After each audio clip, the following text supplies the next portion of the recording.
This is a 1970s Whirlpool refrigerator. It's been around a long time. Has an ice maker. Isn't that kind of weird? Ice maker. It's got the old advertisement for greater convenience. It still works and is brand new and does not have the controlled obsolescence, which means that they can actually make it be obsolete. Trying to look for where it says Whirlpool on this machine.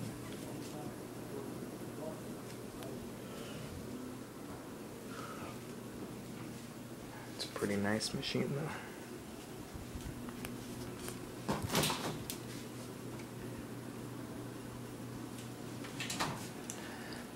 That's when they used to make them good.